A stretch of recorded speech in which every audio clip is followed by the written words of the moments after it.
आजकालची असलेली खराब जीवनशैली, खाण्यापिण्याच्या योग्य सवयींचा आणि व्यायामाचा अभाव यामुळे तुम्ही गुडघेदुखी, मानदुखी, पाठदुखी, टाच, कंबरदुखी, गुडघ्यांची झीज होणे, मणक्यातील चकती सरकणे, संधिवात, आमवात आणि युरिक ॲसिड वाढणे यासारख्या दुखण्यास बळी पडता. या सर्वावर आयुर्वेदिक औषधं आणि पंचकर्माद्वारे खात्रीशीर उपचार फक्त डॉक्टर विजय महाडिक यांच्या विजयी भव आयुर्वेदमध्येच होतात. स्क्रीनवर खाली आम्ही नंबर दिला त्यावर लगेच फोन करा आणि उपचारांना सुरुवात करा. धन्यवाद. गुडघेदुखी, पाठ, मान, टाच व कंबरदुखी, गुडघ्यांची झीज होणे, मणक्यातील चकती सरकणे, संधिवात, आमवात, युरिक ॲसिड वाढणे यावर आयुर्वेदिक औषधांनी पंचकर्मांनी खात्रीशीर उपचार. विजयी भव आयुर्वेद, नेवरी, तालुका कडेगाव, जिल्हा सांगली, पुणे व मुंबई या ठिकाणी सुद्धा. संपर्क 91 75 74 34 54.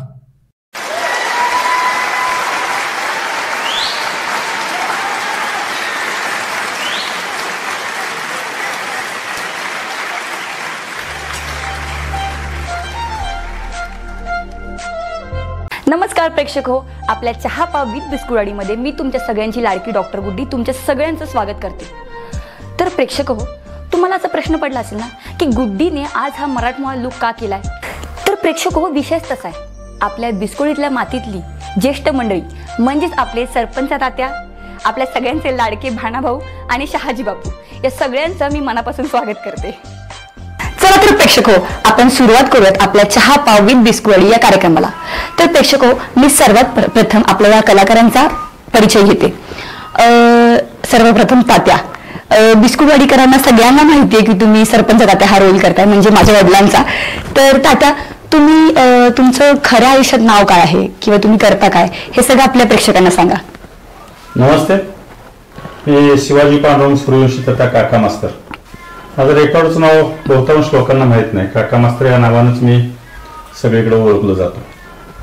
मी MA BSc BEd, MAला माझा मराठी स्पेशल विषय, BScला बॉटनी आणि व्यवसायानं मी हायस्कूल शिक्षक.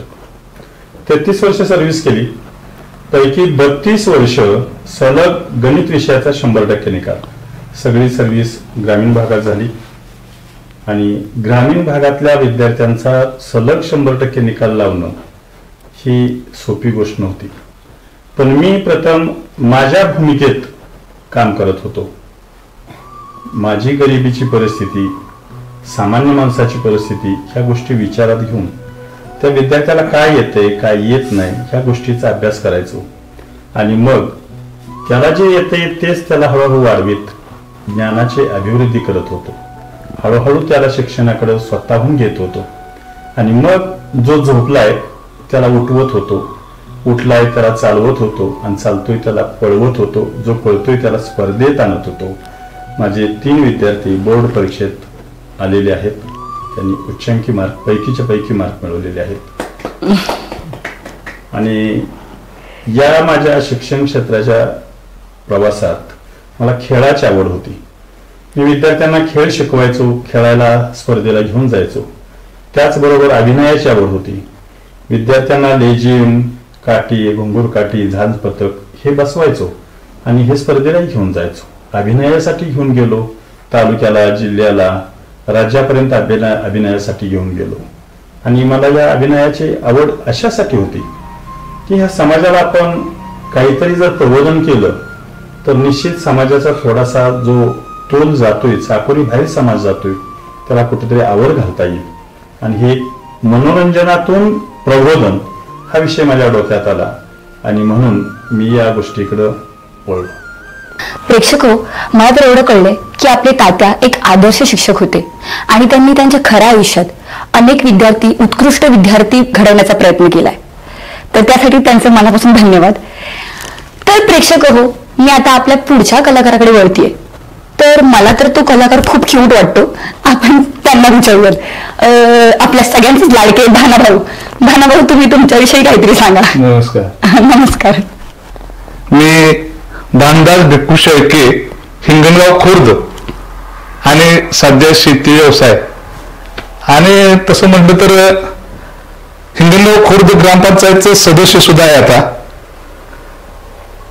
आणि छंद म्हणाल तर शेती, पण शेती गरिबी शेती अशी काय म्हणजे मोठे ह्याची नाही, पण गरिबीतली शेती छंद मला तो पहिल्यापासून शेती करत होतो. त्याच्यानंतर आवडता कलेच्या ह्याच्यात म्हणाल तर नाटक, धनगरी बाव्या, अनेक तुम्हाला सांगतो कुठले काय छंद असं आहेत, सगळं आहेत, नाही असं नाही. पण जास्त करून म्हटलं तर नाटकाच्या ह्याच्यात जास्त माझे आवडतं आणि केले सुद्धा नाटक. 7-8 नाटक पूर्वी गावात आपले केले. आणि शेती बघत हे काही नुसते नाटक असं नाही. आणि त्यावेळेस त्या काळात नाटक करत असताना काही लोक मोठी कलापथक वगैरे जे होती ते सुद्धा लोक म्हणत होते की भाऊ तुम्ही आमच्यात हे करता, पण ते कसं आपल्या गावाकडच्या लोकांनी ती जरा खालची हे वागते म्हणून ते नाही केले. फक्त आपल्या गावापुरते नाटक करायचे, गावची माणसं खुश, आपण खुश, बस एवढं हे केलं आतापर्यंत. आणि तसं मला म्हणजे सगळी लोक बाणाभाऊ या नावाने पूर्ण ओळखतात काय. तर परत एकदा सांगतो की माझं नाव भानात भाव असेच लोक म्हणतात. बघितलं प्रेक्षक, मी तुम्ही म्हटलं होतं ना की हा कलाकार सर्वात क्यूट कलाकार आहे बिस्कुटवाडीतला. प्रेक्षक हो, चला जाऊयात. अहो कुठे काय विचारताय, आपण आता बिस्कुटवाडीतून ना गुवाहाटीला जाऊयात. तुम्हाला नाही कळलं का? अहो काय ती झाडी, काय तो डोंगर आणि काय तो निसर्ग, नाही कळलं अजून. पण चला मी सांगते, आपण साक्षात बिस्कुटवाडीचे बापू शहाजी बापू यांच्याकडे बोलूयात. बापू तुम्ही तुमचा परिचय सांगा, म्हणजे तुम्ही करता काय, तुमचं नाव काय आहे? नमस्कार, माझं नाव अनिकेत पांडुरंग जाधव, राहणार हिंगणगाव खुर्द. सध्या मी एक व्यवसाय करतो, इलेक्ट्रिकल वर्कशॉप आहे माझं मोटर वायरिंगचं कडेगावमध्ये. आणि तसं बरंच काही म्हणजे नाटकामध्ये बरंच काही काम केलं आम्ही. आणि आवड आहे मला नाटक वगैरे करण्याची. माझं शिक्षण 10वी नंतर मी ITI केलाय. आणि माझी फॅमिली पण मोठी आहे. माझ्या फॅमिलीत आई वडील, आजी, माझ्या मिसेस, माझा लहान मुलगा स्वराज, माझा भाऊ ओंकार, असे माझी मोठी फॅमिली आहे. आणि विनोदी कॅरेक्टर हा माझा एक छंद आहे. प्रेक्षक हो, आपल्या बिस्कुटचे सगळे कलाकार ना अँटिक आहेत. आता बघा आपले शहाजी बापू, अहो आपल्या बिस्कुटीत एकदम विनोदी कलाकार, पण आता बघा कसे गंभीर बसलेत. आता हे खरं आयुष्यात गंभीर आहेत की नाही आपल्याला कार्यक्रमात कळेल. तर आपण पुढच्या प्रश्नाला सुरुवात करूयात. चला तर मग सर्वप्रथम तात्या, मला तुम्ही सांगा की तुमची बिस्कुटवाडीची सुरुवात कशी झाली, म्हणजे बिस्कुट येण्याचा तुमचा किस्सा काय होता? त्याचं काय झालं, बिस्कुटवाडीचा शूटिंगचा भाग चालू होता. मनोरंजनातून प्रबोधन हा विषय त्यांचा मला आवडला. अच्छा. आणि मला सुरुवातीपासून अभिनय करायची आवड होती. मी थोडंसं त्यांच्या प्रसाद सरांना थोडंसं भेटलो आणि सांगितलं, प्रसाद सर मी आजपर्यंत अभिनय केलेले आहेत, यशवंतराव चव्हाणांच्या भूमिका केलेल्या आहेत, शिवरायांच्या भूमिका केलेल्या आहेत, नाटकात काम केलेलं आहे आणि विद्यार्थी राज्यस्तरापर्यंत अभिनयासाठी घेऊन गेलेलो आहे. मला ह्या क्षेत्राची आवड आहे. आणि बघता बघता 8 दिवसानंतर ही टीमच माझ्याकडे आली आणि त्यांनी विचारणा केली की आम्हाला एका सरपंचाच्या व्यक्तिरेखेसाठी तुम्ही सहकार्य करू शकाल का. मी बिनशर्त हो म्हणून सांगितलं. तिने एक मला पॅसेज दिला आणि विदाउट रिटेक अभिनय करून दाखवला आणि तिथं माझी बिस्कुटवाडीची फर्स्ट एंट्री झाली. तात्या तुम्हाला सांगा, तुम्ही तुमचा अभिनय खूप उत्कृष्ट करताय. चला प्रेक्षक हो, मी पुढे भानाभाऊला विचारते. भानाभाऊ तुम्ही सांगा की तुमचा किस्सा काय होता, बिस्कुटची सुरुवात तुमची कशी झाली? सुरुवात अशी झाली की आमच्या घरापाशीच निसर्ग अगदीच छान आहे, त्याच्यामुळे तिथंच शूटिंग चालू झालं.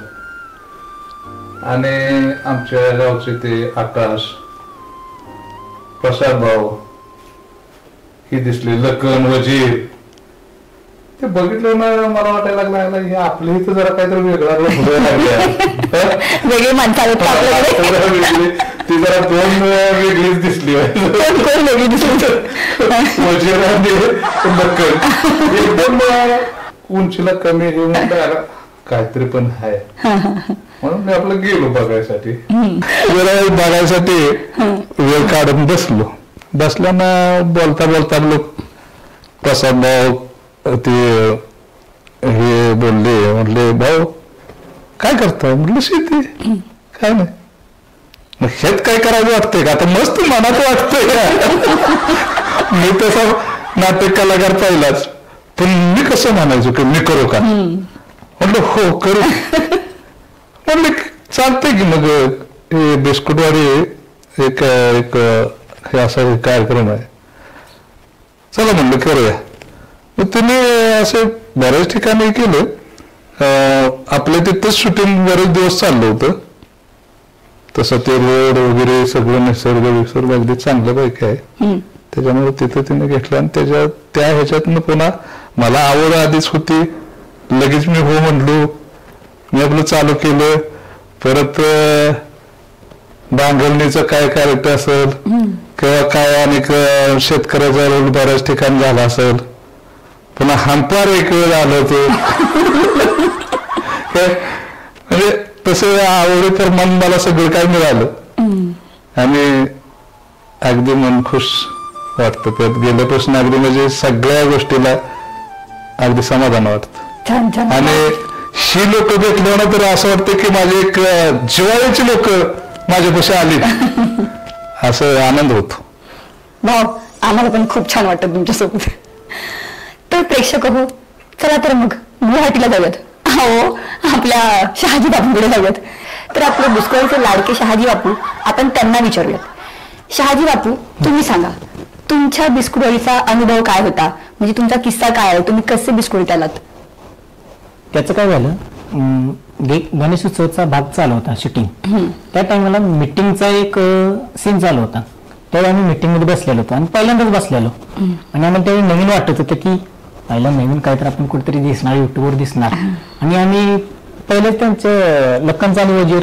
आणि रामभाऊचं आपली पहिले वेब सिरीज बघत होतो त्यामुळे आवड होती की आणि ह्यांना कुठतर आपण बघितले पण आता आपल्या जवळ आलेत की ते आपण त्यांच्यावर फोटो वगैरे काढावं त्यावेळी आमचा पहिला सीन त्यावेळी तिथे झाला गणेशोत्सव त्याच्यानंतर आमचा दुसऱ्या दिवशी परत ते सीन भरपूर सीन झाले नंतर अशी आवड वाटली की आता आपण बिस्कुटवाडीत एक कॅरेक्टर मिळते आणि त्या ठिकाणी एक सीन मध्ये एक शाजीबापूंचा एक सीन झालेला काय ती झाडी काय ते डोंगर काय ते हॉटेल त्यावेळी मी ते सांगितलेलं काय ते गणपती काय ते डेकोरेशन वगैरे असं काय बरेच काही सीन झाले त्यामुळे माझं नाव शाजीबापू पडलं आणि तिथून पुढे माझी सुरुवात झाली तुमचा प्रवास खूप छान होता चला मग पुढे कार्यक्रमाला सुरुवात करूयात शिक्षक हो थांबा थांबा थांबा आताच ना मी ताजा एक किस्सा ऐकलाय अहो तो किस्सा नाही ऐकलं तर मग काय ऐकलं तो किस्सा मलाही पूर्ण कळला नाहीये तर तुमच्या निमित्ताने मला सुद्धा कळेल आपण ना तात्यांना विचारूयात तर तात्या मला एक सांगा मी आत्ताच असं ऐकलं की आपले जे शहाजी बापू आहेत त्यांचं खऱ्या आयुष्यातलं जे लग्न झालंय ते लग्न जमवण्याच्या मागे तुमचा हात होता खरंय का हे खरंय अगदी खरंय त्याचं काय झालं मी लाडेगाव शाखेला भारतीय विद्यापीठाच्या लाडेगाव हायस्कूलला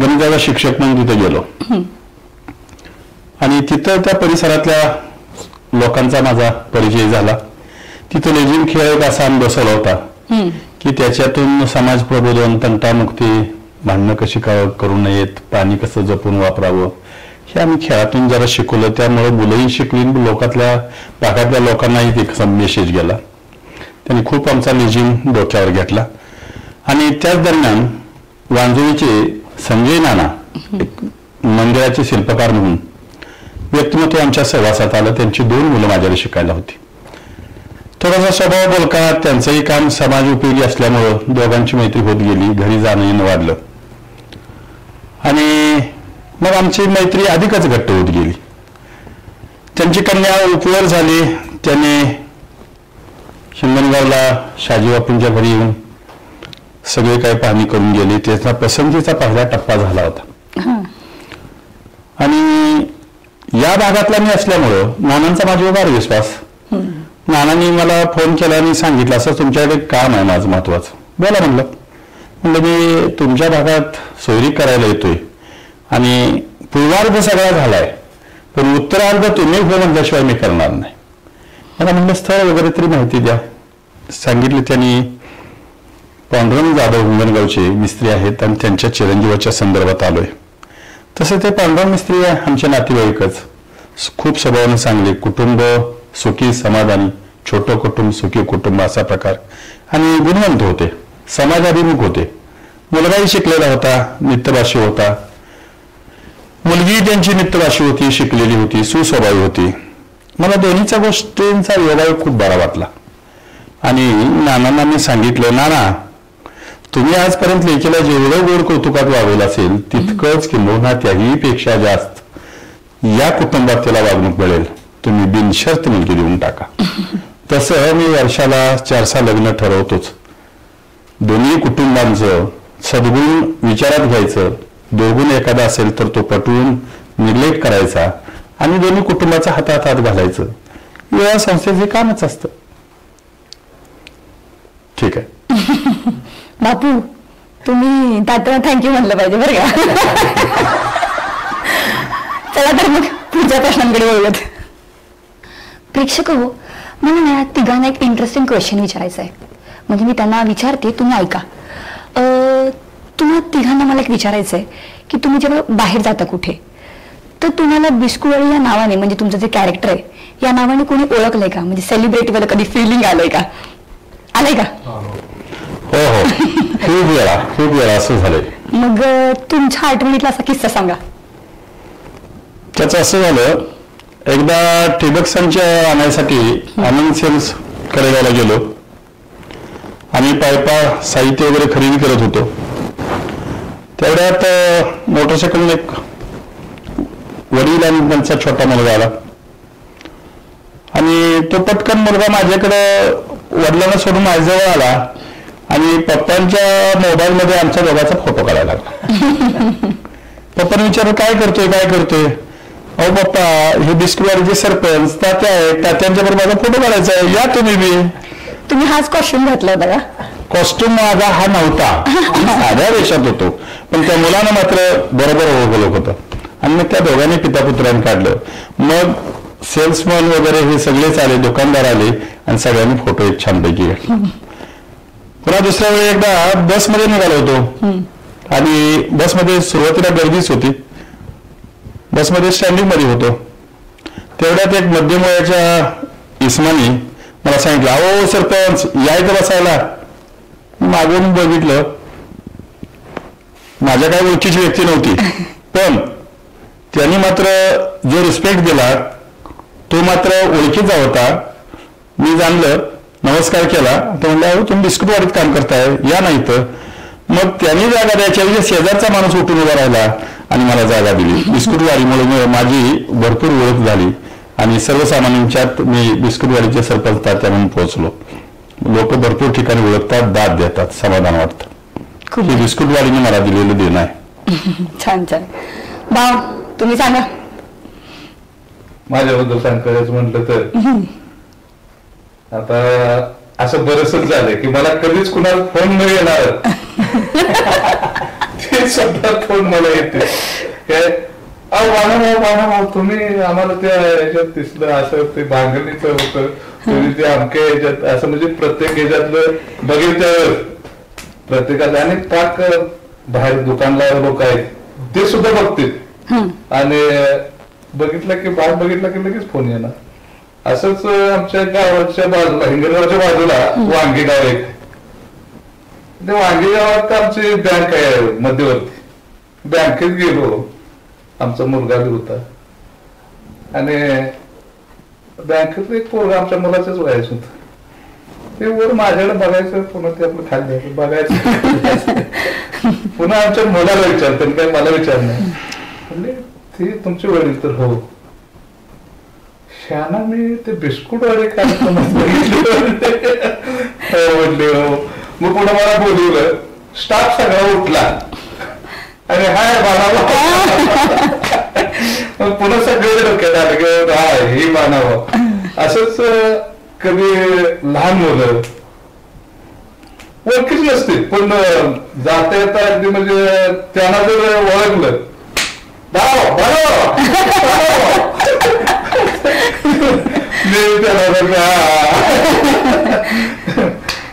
असं हे बिस्कुटवाडीचं अगदी म्हणजे फार मोठे देणगी तू तिथं ओळख अगदी. आणि जवळजवळ नातेवाईकांचं फोन पडलं म्हणजे कारण असतो याचं, पण आता हे बिस्कुटवाडी मला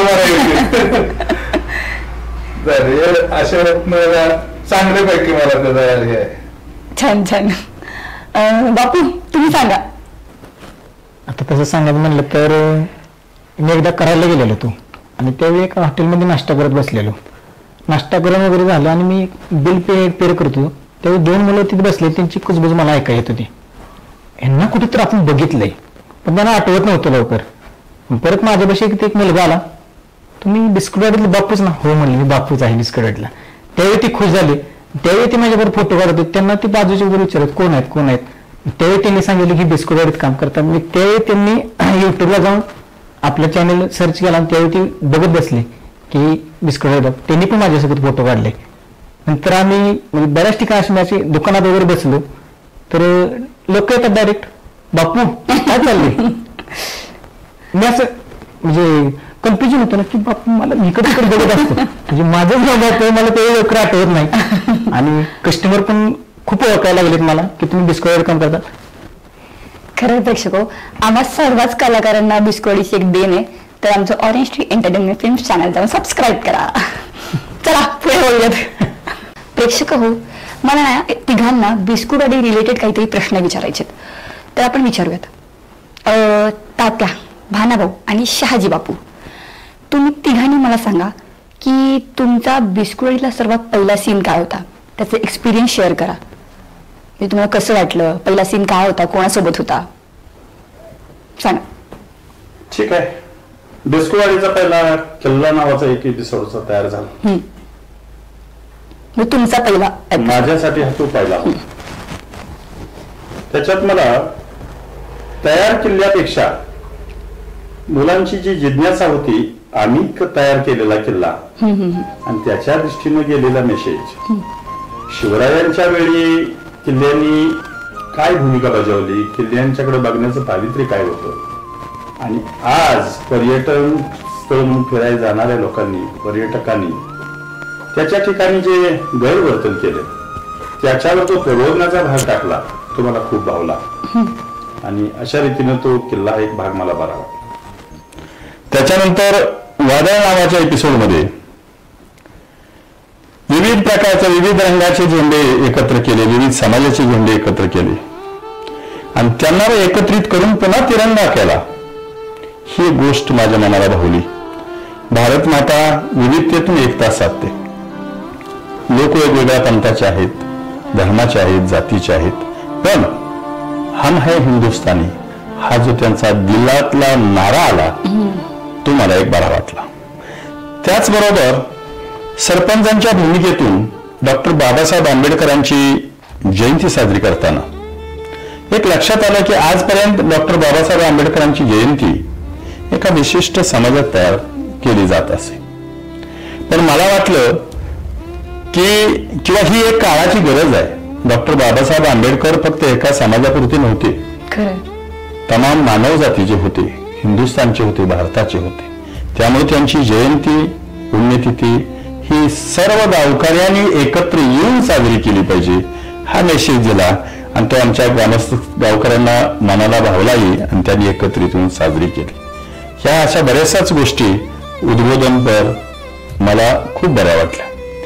एक व्यसनाधीनचा प्रसंग होता आणि त्याच्यावर गणेश गडकरी यांचं एक वाक्य होतं की व्यसनात बुडलेला मनुष्य, त्याचं कुटुंब, त्याचं घर, तो कसा उद्ध्वस्त होतो हे सांगताना एकच कालामध्ये त्याने एक वाक्य सांगितलं होतं की व्यसनी माणूस आणि त्याचं जीवन सांगण्यासाठी त्यांनी सांगितलं, आजपर्यंत समुद्रात जेवढी माणसं बुडून गेलेली आहेत तितकीच किंबहुना त्याही पेक्षा जास्त माणसं दारूच्या एकाच प्याल्यात मेलेले आहेत.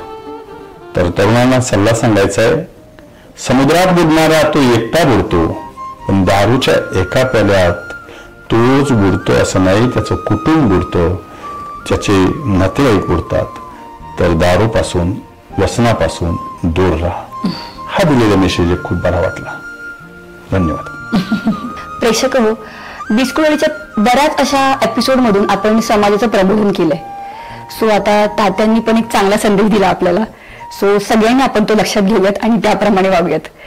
तर आता मी वळते भानाभाऊकडे. भानाभाऊ, तुम्ही सांगा तुमचा किस्सा काय होता? आता माझं सांगायचं म्हटलं तर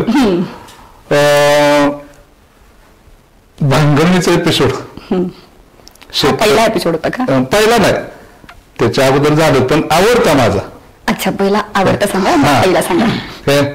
भांगलन, शेतकऱ्याची अडचण, रोजगाराची हाजरी, ह्याच्यातून काय करावं, आज किती सांगावी ती. 10 सांगितली तर 2,500 रुपये होती ती. पुन्हा पैसे दुसरे तेवढे भांगलन होते का नाही. 2,500 संपले की पुन्हा दुसरी 10 माणसं सांगायला म्हटलं तर पैसेच नाही ती. एक शेतकऱ्याची अडचण, ही एपिसोड मला अगदी मनाला माझा एकटा आवडला. आणि मी बी शेतकरीच असल्यामुळे मला आवडला. आणि ह्याच्यातनं असं पुन्हा नंतरचं सुद्धा बरंच माझं तसं आवडीचं, पण त्यातल्या त्यात भांगलन एक रोजगाराच्या आधारावर शेतकरी आणि रोजगाराची हल्लीची आता वाढलेली हाजरी, हे शेतकऱ्याला ते जुळती मिळती होत नाही, परंतु अडचणीला काय पर्याय नाही. खरं प्रेक्षक हो, एका शेतकऱ्याची मानसिक अवस्था किंवा त्याची जाण हे फक्त शेतकऱ्यालाच कळेल. त्यामुळे भानाभाऊ एक शेतकरी असल्यामुळे त्यांना त्यांचा हा एपिसोड जास्त आवडलाय. सो आपण त्यांना त्यांचा पहिला एपिसोडचा एक्सपिरियन्स विचारूयात. भानाभाऊ, पहिला एपिसोड. आता पहिला तसं म्हटलं तर माझ्यासाठी सगळेच पहिलेत. काय सगळं पहिलेच होत म्हणायचं काय, असं काही नाही की मला हे आवडला, सगळे आवडतेच आहे काय. त्याच्यानंतर आपल्या क्रिकेटचा ते मला आवडला होता, त्याच्यात तर गाणंच म्हणलो होतो. आणि ते आवडता, पार्टीचा आवडता. क्रिकेट मधलं कोणतं गाणं म्हणलं होतं तुम्ही? क्रिकेट मध्ये ना ते बेंगरीला जरा त्या समोरच्या पार्टीमध्ये हे केलं, मग बेंगरी जिंकली.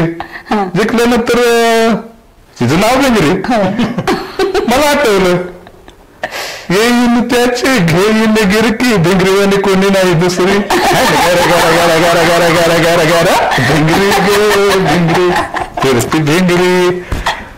अगदी सगळं सगळं आठवलं आणि सगळं सगळं म्हणलो. काय पोरी पण लगेच खुशच. बापू, तुम्ही सांगा तुमचा पहिला किस्सा आणि तुमचा आवडता एपिसोड. माझा पहिला किस्सा म्हणजे माझा गणेश उत्सव मध्ये पहिला भाग होता, त्यामध्ये माझा पहिला भाग झाला. त्यावेळी वजीर आणि लखनभर माझा पहिला सीन झाला आणि त्या सीन मध्ये मी खूप मजा केली. आणि त्यावेळी आधी सीन करताना मला वजीर भाऊ मला उचलायला लावलं. मला काय माहिती वजीर भाऊंचं वजन एवढं असं, मला उचललं नाही. नंतर तो एक सीन झाला. आणि किस्सा म्हणजे एपिसोड मला कुठला आवडता, निवडणूकचा एपिसोड खूप आवडला. कारण त्यामध्ये भूमिका होती माझी एक सदस्य पदाची. आणि त्यावेळी प्रचार करताना पण खूप मजा आली. त्यावेळी आमच्या काय म्हणू त्याला पक्षाचे मेन काय लीडर का, पक्षप्रमुख आमच्या मंगलाताई, त्यांचा मी प्रचार करत होतो. आणि प्रचारात खूप खूप मजा आली. तशी प्रत्येक भाग करताना मला खूप मजा येते आणि सीन पण खूप छान असतात, त्यामुळे खूप आवडतं. बरं बापू, मला तुम्हाला एक किस्सा विचारायचा आहे.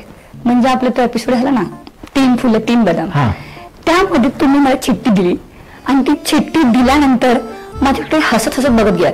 ते पण लाजलात तुम्ही. अख्ख्या महाराष्ट्राला प्रश्न पडलाय की बापू गुड्डीकडे बघून का हसले. चिठ्ठी मी काही दिली नव्हती, माझ्या पायातून आलेली होती. हसलो ते माझं मला तुम्ही का हसलो, महाराष्ट्राने काय विचार केला मला नाही माहित. बरोबर. प्रेक्षक हो, आपला एपिसोड नंबर 92 3 फुलं 3 बदाम तुम्ही नक्की जाऊन बघा, बघितलं नसेल तर. आणि मला पण सांगा की बापूंनी मला चिठ्ठी दिली का आणि ते लाजले का. प्रेक्षक हो, आपले सरपंच तात्या, भानाभाऊ आणि आपले शहाजी बापू यांच्यासोबत इंटरव्ह्यू घेताना मला फार मजा आली आहे. तर तुम्हाला इंटरव्ह्यू बघताना पण खूप मजा येईल. पण जाता जाता मला तिघांना पण एक प्रश्न विचारायचा आहे. तर तुम्हाला तिघांनाही माहिती आहे, आपण जुलै एंडिंगला आपले 100 भाग पूर्ण केलेत, म्हणजे शूट करून पूर्ण झालेत. आणि नोव्हेंबरला आपला 100वा एपिसोड येणार आहे. सो मग आता महाराष्ट्रात फार कमी वेबसिरीज आहेत, म्हणजे हाताच्या बोटावरती मोजता येईल अशा वेबसिरीज आहेत, फार कमी आहेत ज्यांनी 100 एपिसोड पूर्ण केलेत. आणि त्यात आता आपलं नाव येणार आहे, बिस्कुटवाडीचं. तर तुम्हाला याबद्दल कसं वाटतंय किंवा काय सांगाल? कसं आहे बघा, सर्वजण स्पर्धेत आहेत, पण विनर जो असतो त्याच्याकडे काहीतरी वैशिष्ट्यपूर्ण असतं. सर्वजण तीच गोष्ट करतात, पण विनर ती गोष्ट एका वेगळ्या पद्धतीने करतो आणि म्हणून तो विनर ठरतो. तसं एपिसोड करणाऱ्या वेब सिरीज भरपूर आहेत, पण बिस्कुटवाडीनं सामान्य माणसाची नाळ जपलेली आहे. सामाजिक प्रश्न, सामाजिक समस्या यांचा विचार करून त्याच्यावर प्रकाश टाकले आणि त्याच्यावर प्रबोधन केलेलं आहे. हा एक वैशिष्ट्यपूर्ण भाग असल्यामुळे बिस्कुटवाडी पावलावर पावलं टाकत दमदारपणे पुढे चाललेली. रिकामा खिसा आणि भरलेला खिसा दोन्ही फरक आहे. भरलेला खिसा जग दाखवतो, पण रिकामा खिसा ज्याचा असतो त्याला जगातली माणसं कळतात. बिस्कुटवाडीने हे दोन्ही भाग घेतले. सामान्य माणूस जीवन जगताना कसा जगतो, त्याला कशा समस्या येतात आणि त्याच्याशी त्याला संघर्ष कसा करावा त्याचं उत्तमरित्या प्रबोधन बिस्कुटवाडीने केलेलं आहे. आणि हे सादरीकरण समाजाच्या थेट अंतःकरणापर्यंत पोहोचलेलं आहे. आणि आता समाजातून मागणी आहे, बिस्कुटवाडीचे भाग वाढवा, शूटिंग चालू करा, शूटिंग चालू करा. त्यांच्या ह्या विचाराला आम्ही सॅल्यूट करतो आणि लवकरच पुढचे एपिसोड चालू करा. भाव त्यांनी सांगितलं त्याच्यापेक्षा दुसरं काय सांगणार आहे. आणि तसं म्हणलं तर बिस्कुटवाडीनं शेतकऱ्यासाठी किंवा दारुड्यासाठी, लग्न खटलेल्या मुलांच्यासाठी हे सगळे एपिसोड दाखवले नाही. त्याच्यामुळे प्रश्नच नाही, सगळ्याला आवडणारे ते. आणि त्यामुळं 100च काय अजून सुद्धा पुढे जाऊ शकतो आपण.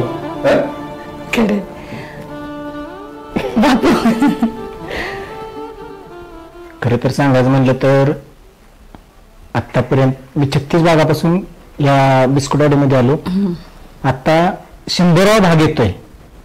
माझी तरी इच्छा आहे की परमेश्वराला सांगतो 1000 भाग व्हावे बिस्कुटवाडीचे, बरोबर इच्छा आहे. आणि आपलं शूटिंग लवकरच आता चालू करायचं, कारण कसं माझा मुलगा सारखं विचारतो, पप्पा बिस्कुटवाडी आली नाही, बिस्कुटवाडी आली नाही.